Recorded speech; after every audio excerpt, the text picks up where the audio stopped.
Olá, boa tarde, sejam todos muito bem-vindos. A partir de agora você acompanha as principais reportagens da semana. Vamos juntos!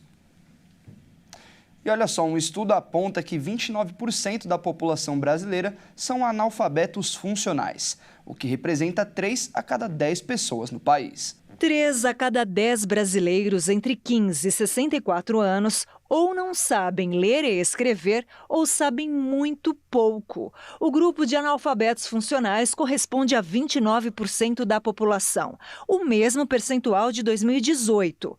Os dados são do indicador de alfabetismo funcional e acendem um alerta sobre a necessidade e importância de políticas públicas voltadas a reduzir essa desigualdade entre a população.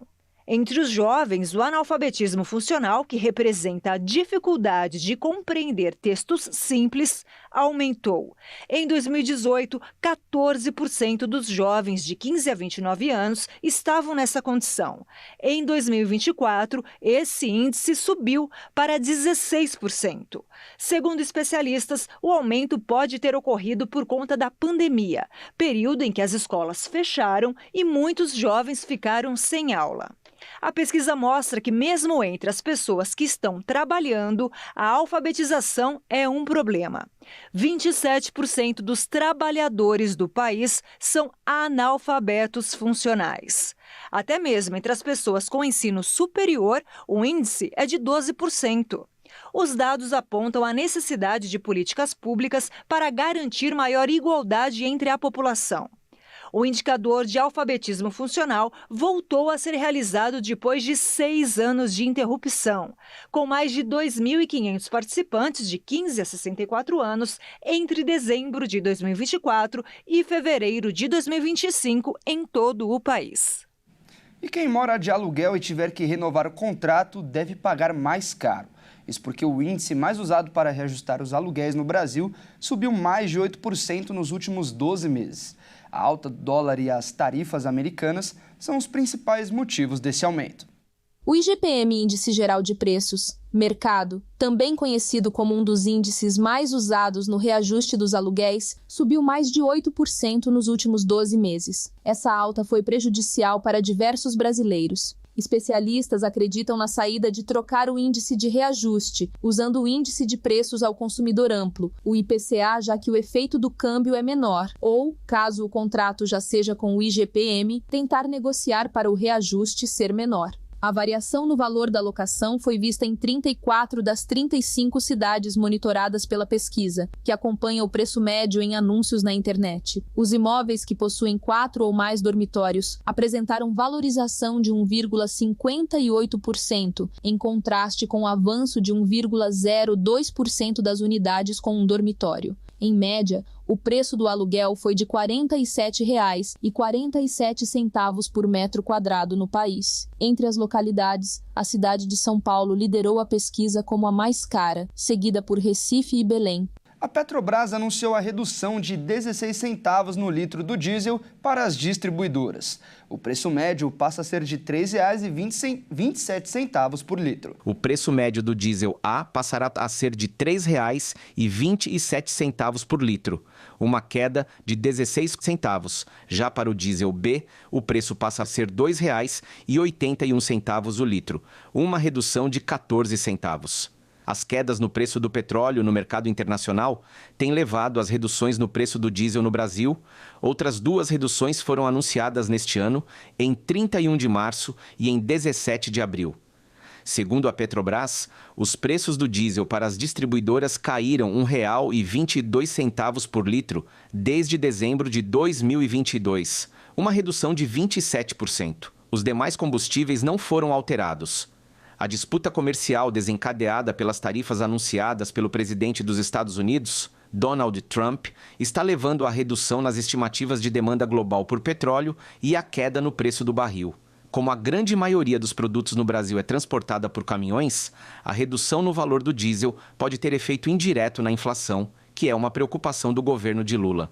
E o presidente do INSS disse que o ressarcimento dos aposentados e pensionistas será feito em folha de pagamento adicional, ou seja, pelo próprio benefício. O presidente do INSS, Gilberto Valler Júnior, afirmou que o ressarcimento de aposentados e pensionistas que tiveram recursos descontados indevidamente será feito via benefício. Segundo Waller, os beneficiários devem receber o valor pela mesma conta em que já é depositado a Previdência, em folha de pagamento adicional. A medida vai ser realizada desta forma para evitar possíveis golpes, pelos quais os criminosos possam tentar tirar dinheiro das vítimas novamente. Em alguns casos, bandidos abordam aposentados por telefone ou mensagens de WhatsApp, se passando por funcionários do INSS, e utilizam os dados da vítima para prometer a devolução do dinheiro descontado indevidamente. O presidente do INSS disse que o plano de ressarcimento está em fase final e que deve ser entregue até a próxima semana. Segundo as investigações da Polícia Federal, os descontos indevidos dos aposentados começaram em 2019.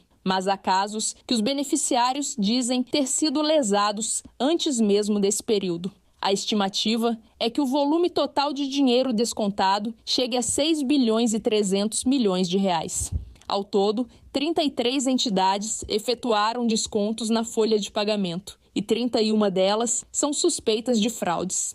E a direção do INSS informou que abriu uma investigação interna sobre as entidades acusadas de fazer os descontos nos benefícios sem autorização dos aposentados e pensionistas. A devolução deverá começar com o que já foi recuperado pela polícia. O governo federal iniciou uma série de reuniões e medidas voltadas à definição de como será feito o ressarcimento dos aposentados e pensionistas que sofreram descontos indevidos em seus benefícios, resultado de um esquema de fraude envolvendo entidades sindicais e servidores públicos. O secretário executivo do Ministério da Fazenda, Dário Duriga, afirmou que os valores destinados ao ressarcimento devem respeitar os limites do novo arcabouço fiscal. Segundo ele, a Fazenda não se opõe ao pagamento, mas defende que seja feito dentro das regras fiscais, independentemente da fonte, seja por revisão de gastos, uso do orçamento ou crédito suplementar. Uma das possibilidades avaliadas é o remanejamento de recursos do PAC e de emendas parlamentares que concentram grande parte do orçamento atual. Paralelamente, o novo presidente do INSS, Gilberto Waller Jr., declarou que o governo vai buscar primeiramente o ressarcimento junto aos conglomerados de empresas envolvidas nas fraudes. Caso os valores recuperados não sejam suficientes, a administração pública poderá arcar com o restante. Waller afirmou que o pagamento às vítimas deve começar nos próximos dias, conforme determinação do presidente Luiz Inácio Lula da Silva, que exigiu agilidade no processo. A estimativa de impacto financeiro ainda gera divergências. Enquanto a auditoria da Controladoria Geral da União aponta um prejuízo superior a 6 bilhões, levantamento do INSS estima valores significativamente menores. Ambos os órgãos utilizam amostragens, dificultando a precisão sobre o total de aposentados afetados. O escândalo levou à abertura de 13 processos administrativos de responsabilização contra empresas apontadas pela Polícia Federal. 6 dessas entidades são consideradas fantasmas e seus sócios também devem responder judicialmente. A Advocacia Geral da União foi acionada para adotar medidas cautelares, incluindo bloqueio de bens com o objetivo de garantir o ressarcimento aos prejudicados. Segundo as investigações, houve liberação de descontos em massa pelo INSS sem autorização individual dos segurados. Há registros de beneficiários que foram filiados a mais de uma entidade no mesmo dia. A apuração também aponta o pagamento de propina a servidores do Instituto. Como resposta imediata, todos os descontos sindicais foram suspensos e o INSS planeja implementar mecanismos de maior segurança, como o reconhecimento facial e cruzamento de dados por geolocalização antes de autorizar qualquer novo desconto. A crise provocou mudanças na estrutura da Previdência Social. O ex-ministro Carlos Lupe pediu demissão após ser acusado de omissão por não agir diante de alertas sobre as irregularidades recebidos desde 2023. Em seu lugar, assumiu Volney Queiroz, também do PDT, que até então ocupava o cargo de secretário executivo da pasta. Queiroz se reuniu no fim de semana com o novo presidente do INSS, a ministra interina da Casa Civil, Miriam Belchior, e o ministro da Advocacia Geral da União, Jorge Messias. O objetivo das reuniões foi alinhar as estratégias para o plano de ressarcimento excepcional que deve ser apresentado ao presidente Lula. O novo ministro afirmou que proteger os aposentados e pensionistas é prioridade e que só será possível enfrentar a crise com um trabalho conjunto entre os órgãos envolvidos. O prazo para a entrega do imposto de renda termina neste mês. O contribuinte precisa correr para reunir a documentação necessária e cumprir a sua obrigação com o fisco, e assim evitar a multa no atraso da declaração. Além do CPF irregular e a dificuldade para acessar crédito, o contribuinte que não entregar a declaração pode enfrentar outros problemas. Quem explica melhor o assunto é o doutor em Direito e bacharel em Economia, Caio Bartiri. Vamos ouvi-lo. Para evitar problemas, o primeiro passo é a organização. É fundamental separar os informes de rendimento fornecidos por empregadores, por bancos, por corretoras, além dos comprovantes de despesas médicas, educacionais, previdenciárias e os documentos relativos à aquisição ou venda de bens, como imóveis e também veículos. Também devem ser informados os rendimentos de aluguéis, de pensões, de atividades de autônomo ou MEI, bem como operações com ações, com fundos e também com criptoativos. A declaração ela pode ser feita diretamente no programa da Receita Federal, que está disponível para download no site oficial, ou por meio do aplicativo Meu Imposto de Renda, que pode ser utilizado em smartphones e tablets. Para muitos contribuintes, a melhor alternativa é optar pela declaração pré-preenchida, que é disponível para quem possui aquela conta no gov.br com nível prata ou ouro. Essa funcionalidade importa automaticamente dados como rendimentos, bens, dívidas, deduções médicas e também educacionais, previamente pelas informações dadas pelas fontes pagadoras, bem como planos de saúde, instituições financeiras. Isso reduz significativamente o risco de erros e de omissões. Ainda assim, é imprescindível revisar todas as informações antes de confirmar o envio, uma vez que a Receita Federal dispõe de sistemas de cruzamento de dados cada vez mais sofisticados, e omissões ou divergências podem levar à malha fina, exigindo retificações ou até mesmo resultando em autuações. Informar corretamente todos os rendimentos e valores dedutíveis é a melhor forma de garantir tranquilidade no processo. Por fim, é importante lembrar que todos os documentos que são utilizados no preenchimento da declaração devem ser guardados por pelo menos 5 anos. Esse é o prazo legal para que a Receita Federal possa solicitar comprovações ou realizar auditorias sobre as informações que foram prestadas. Portanto, mesmo após a transmissão da declaração, a organização e guarda documental continuam sendo etapas essenciais da responsabilidade fiscal do contribuinte. Entregar a declaração dentro do prazo, com atenção aos detalhes e utilizando os recursos digitais disponíveis, é a melhor forma para evitar sanções, para garantir a restituição desde os primeiros lotes e para cumprir corretamente com as obrigações tributárias perante o fisco. O leão pode estar mais tecnológico, mas continua atento a tudo. Um grupo de criminosos abriu um buraco na parede de uma lotérica e furtaram R$100 mil do estabelecimento. Quem vai contar essa história é o Cleiton Rodrigues. Cerca de R$100 mil foram furtados da casa lotérica. Esse caso aconteceu em Barra do Choça, no sudoeste baiano. De acordo com informações, os criminosos aproveitaram que uma obra era realizada em uma residência que fica ao lado da casa lotérica para realizar o furto. Eles aproveitaram durante a madrugada para quebrar a parede do imóvel e conseguir acessar a casa lotérica. De acordo com moradores, eles ouviram os barulhos das marteladas, mas acreditaram que estava associado à obra que era realizada na residência.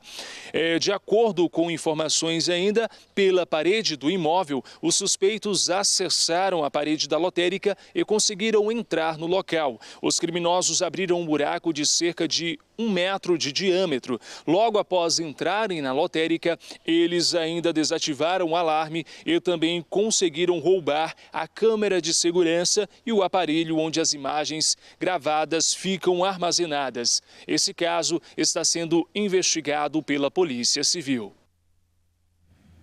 A polícia destruiu pelo menos 16 acampamentos de narcotraficantes, que foram encontrados dentro de uma reserva florestal na divisa do Brasil com o Paraguai. A repórter Elisa Lorini vai trazer mais informações. A operação durou 5 dias, uma ação conjunta da SENAD, Secretaria Nacional Antidrogas do Paraguai, e do CODE, Comando de Operações de Defesa Interna do Exército Paraguaio, com apoio da Fundação Moisés Bertone, uma organização sem fins lucrativos que trabalha na gestão da Reserva Florestal Natural de Maracaju. O alvo foi justamente a ação de narcotraficantes nessa extensa área de proteção ambiental no estado do Alto Paraná, perto da fronteira do Paraguai com o Brasil. Foram dias intensos de ataques por terra com agentes da SENAD e de outros órgãos de segurança e pelo ar com apoio de helicópteros da Força Aérea Paraguaia. Foram destruídos 16 acampamentos e erradicados mais de 100 hectares de plantações de maconha. Também foram incinerados quase 100 quilos de entorpecentes prontos para distribuição. De acordo com as autoridades ambientais paraguaias, nos últimos anos, dos 64 mil hectares que compõem a floresta, pelo menos 3 mil foram afetados pela disseminação do narcotráfico. Básicamente, cuando hablamos de cultivos ilícitos, estamos hablando de que hay que echar árboles. Esto es un bosque de 64.000 hectáreas. Miren, para que tengan una idea, acá estamos hablando de que hay casi 100 millones de árboles. Es decir, por eso es tan importante, digamos, en un momento en la historia de la humanidad en donde todos estamos preocupados precisamente por la pérdida de los bosques, bueno, este es un espacio único en ese sentido.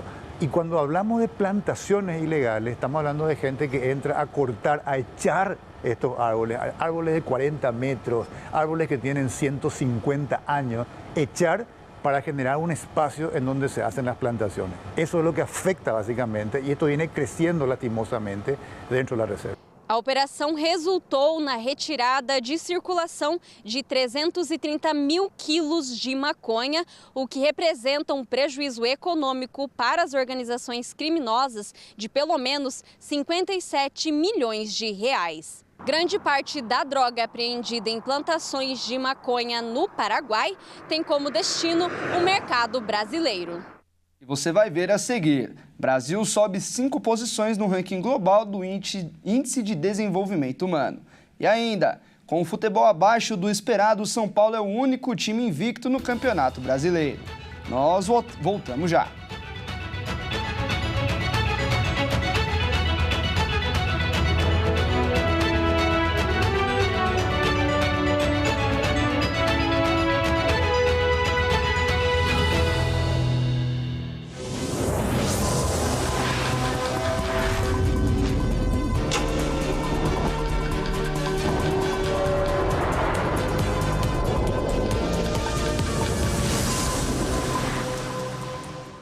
Nós estamos de volta. O Brasil subiu 5 posições no ranking global do Índice de Desenvolvimento Humano. Os dados foram divulgados pelo Programa das Nações Unidas para o Desenvolvimento. O IDH é um indicador criado pela ONU que mede o progresso dos países com base em 3 dimensões: expectativa de vida, acesso à educação e renda per capita.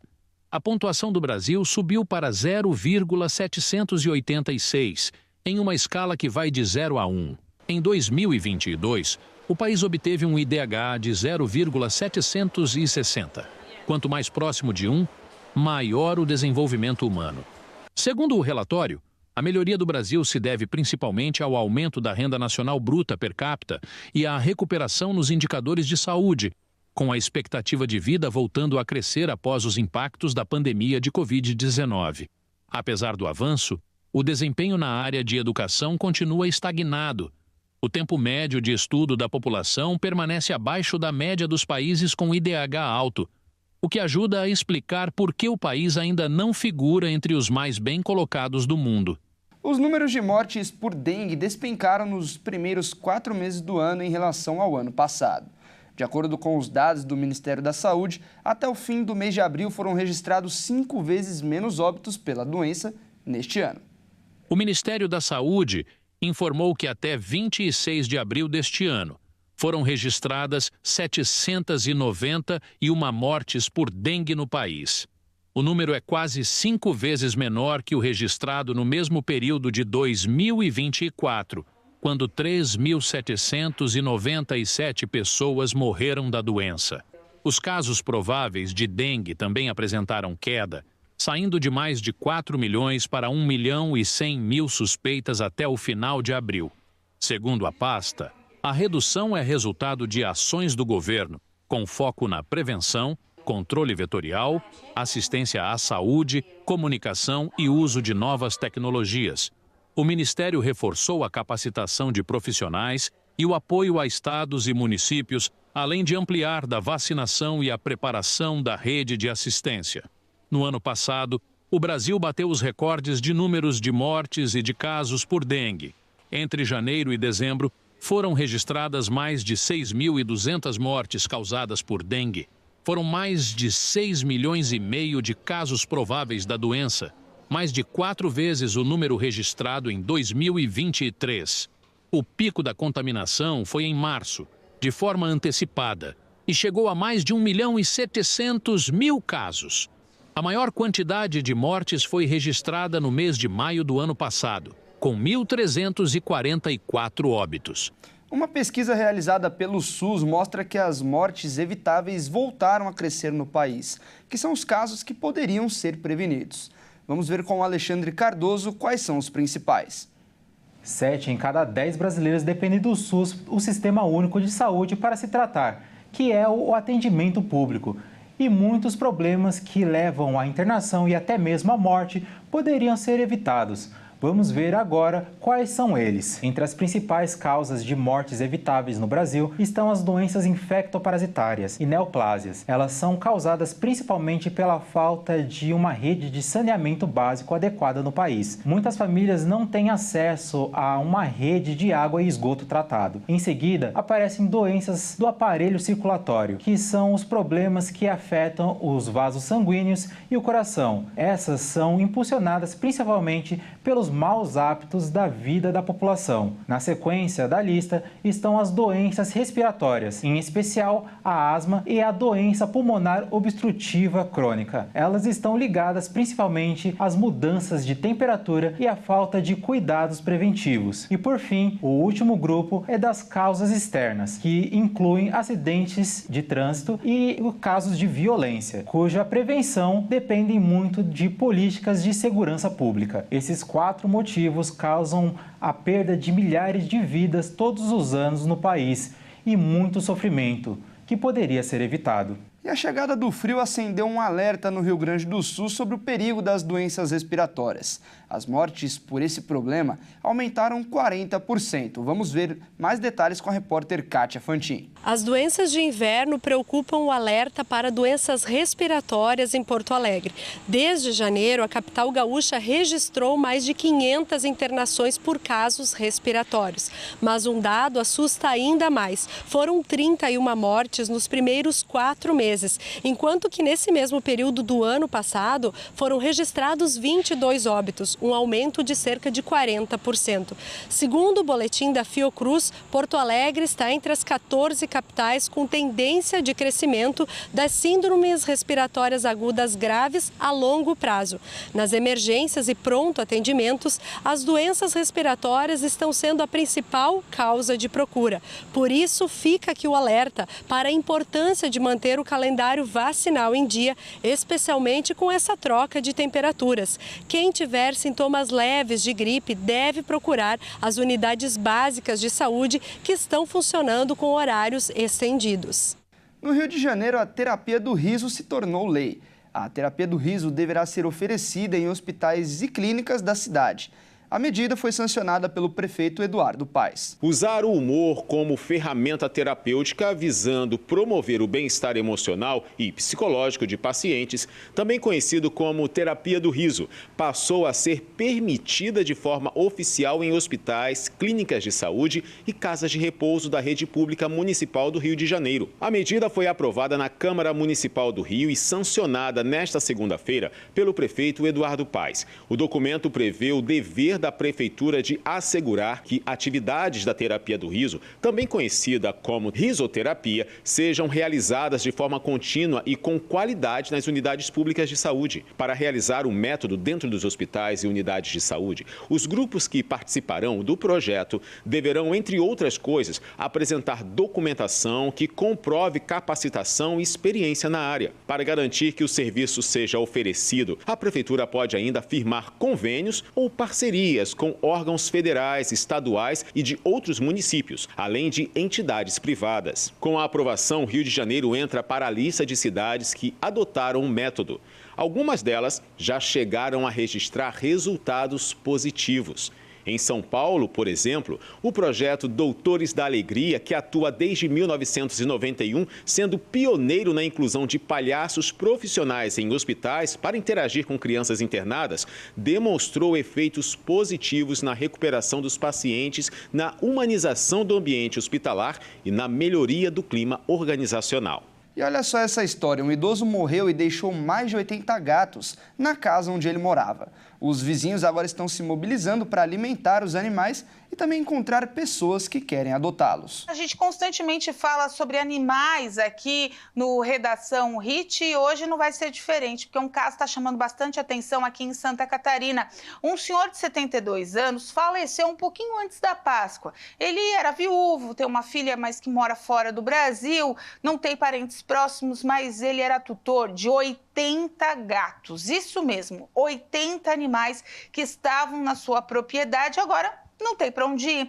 Isso acontece na região de Coqueiros, na capital, na Grande Florianópolis. Esse assunto está ganhando repercussão, até porque, 80 gatos é muito animal e o pessoal está preocupado, porque como alguns não eram castrados, eles começaram a se procriar. A Defesa Civil e também a Defesa de Animais de Coqueiros, ali da região de Florianópolis, já se manifestou dizendo que vai fazer o recolhimento desses animais, castrar o que tem para castrar ainda e também colocá-los para a adoção. Mas a situação preocupa pela demora, pois já passa aí de 20 dias que essa situação está acontecendo e os animais continuam em situação de abandono e, claro, situação de abandono podem aí trazer alguns tipos de doença para a comunidade, enfim.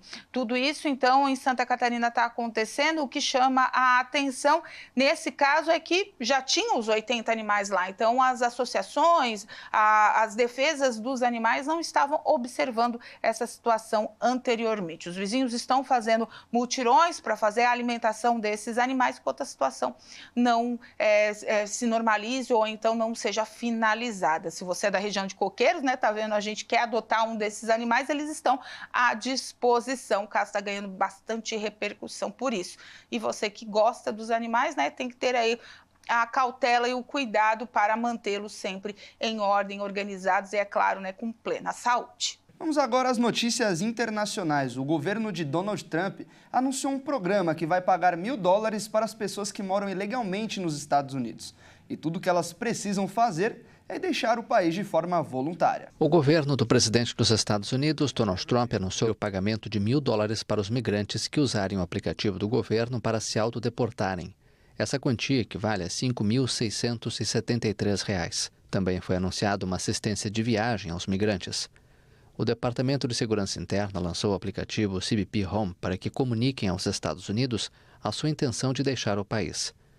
No comunicado, o Departamento Federal ressalta como uma oportunidade histórica a possibilidade de que os estrangeiros recebam assistência financeira e de viagem para facilitar seu retorno ao país de origem. O governo calcula que o uso do aplicativo vai reduzir os custos de uma deportação em aproximadamente 70%, até mesmo com o pagamento do incentivo. Segundo o governo, atualmente o custo médio para prender, manter a detenção e expulsar um estrangeiro em situação irregular é de $17.121, o que corresponde a R$ 97 mil. Desde o início do segundo mandato, em janeiro, Trump tomou medidas drásticas para frear a migração e impulsionou uma campanha que incentiva estrangeiros em situação irregular a se autodeportarem. De acordo com dados oficiais, 11 milhões de imigrantes em situação irregular ou temporária estavam vivendo nos Estados Unidos em 2022. E agora é hora da gente falar de esportes aqui no nosso jornal. E quem traz as informações é o Felipe Takahashi. Boa tarde, Felipe. Seja muito bem-vindo ao nosso jornal e vamos começar falando de contratações. Quem anunciou um novo reforço foi o Atlético Mineiro, não é mesmo? Pois é, e um reforço muito polêmico, Fernando. Boa tarde para você e a todos de casa. Bom, o atacante Dudu é o novo reforço do Galo. E a polêmica é justamente por ele ter chegado ao clube logo após rescindir com o maior rival, o Cruzeiro. E toda essa confusão começou com alguns resultados ruins do clube e também más atuações do atacante Dudu na Raposa. E agora no Atlético ele chega para brigar por posição ou deve ser titular logo de cara? Bom, provavelmente vai ter que brigar por posição e com jogadores que são velhos conhecidos na época do Palmeiras. Vamos ver. A novela Dudu e Cruzeiro finalmente chegou ao fim. Após uma semana muito conturbada envolvendo o jogador e a direção do clube, as partes firmaram um acordo para a rescisão do contrato, que era válido até o fim de 2027. Com isso, o atacante está livre para negociar com outra equipe. E como não excedeu o limite de jogos permitidos no Brasileirão e também não atuou pelo Cruzeiro na Copa do Brasil, caso acerte com o time brasileiro, poderá atuar nessas competições ainda nesta temporada. Dudu chegou ao Cruzeiro vindo do Palmeiras em dezembro do ano passado e após 5 meses, 17 partidas jogadas e apenas 2 gols marcados, o grande impacto que o camisa 7 deixará vai ser mesmo nos cofres do clube. Isso porque no acordo de rescisão, o valor da quebra de contrato estava em 60 milhões de reais, mas depois de muita conversa, o clube aceitou pagar cerca de 15 milhões ao craque, parcelado até o fim desse ano, ou seja, Dudu praticamente jogará em outra equipe, recebendo ainda o salário do Cruzeiro. Agora, ele e o rival Atlético Mineiro negociam os termos do contrato do atleta.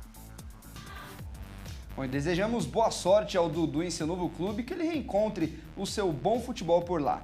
E ainda falando sobre o futebol brasileiro, estamos na 8ª rodada do Brasileirão. E tem apenas um time invicto até aqui, não é, Felipe? Bom, por enquanto, o São Paulo é o único time da competição sem perder. Mas apesar da invencibilidade de 7 jogos, o futebol do tricolor não agrada a torcida. São 6 empates e somente uma vitória. O time não perde, mas também não ganha, né? E hoje o clube tem a chance de vencer mais uma e manter a invencibilidade. Ou de perder e acabar com essa sequência. Tudo vai depender do jogo de hoje. Pois é, e não vai ser um jogo fácil, Fernando. O São Paulo enfrenta o Palmeiras lá na Arena Barueri, às 5h30 da tarde. O Verdão, que é líder do campeonato com 16 pontos, e o Tricolor ocupa a 11ª posição com 9 pontos, mas vai a campo concentrado em manter a invencibilidade e quem sabe até vencer o rival. Com certeza vai ser um jogão. Nós vamos acompanhar essa grande partida, né, Felipe? Com certeza, Fernando. E bom, essas são as notícias do esporte de hoje. Ótimo domingo para você e um feliz Dia das Mães, especialmente para a dona Marina, minha mãe, e para todas as mamães de casa. Até mais. Tá certo, Felipe. Muito obrigado pela sua companhia. Vá aproveitar com a sua mãe. Ótimo domingo e até mais. Bom, e como a gente acabou de falar, hoje é Dia das Mães e a data costuma ser agitada, tanto para o comércio como para os filhos consumidores, que geralmente comemoram com um presente junto com um abraço e um beijo na sua mãe. No segundo domingo de maio, o Dia das Mães mobiliza famílias em todo o Brasil. Os filhos já se preparam para celebrar a data. A mãe não pode ficar sem um presente, né? Então, estou conhecendo aqui a loja, muitas opções, muita coisa interessante, preços convidativos. Bom, é meio complicado porque, como diz, a gente pede emprestado, né? Tipo, mãe, me empresta um dinheiro para eu comprar um presente para você. A mãe paga. Acho que é quase de todos os filhos, né? Essa de tipo, me empresta, eu vou comprar pra senhora, finge que é surpresa. Fiz isso esses dias com ela, mas a gente ainda pretende procurar alguma coisa que gosta bastante. Já tá levando uma panela de pressão também. O Dia das Mães é a segunda melhor data para o comércio, ficando atrás apenas do Natal. Este ano, o comércio sul-mato-grossense deve movimentar 448 milhões de reais, segundo a pesquisa do Instituto de Pesquisa e Desenvolvimento da FEComércio MS e Sebrae MS, que ouviu 1.982 pessoas em 8 cidades do estado, incluindo Campo Grande, Dourados, Bonito e Três Lagoas. Somando comemoração e presentes, o gasto médio previsto é de R$ 420,78. Bom, e essa edição termina aqui. Se você quiser rever alguma das nossas reportagens, é só acessar o canal Jornalismo Hit TV no YouTube.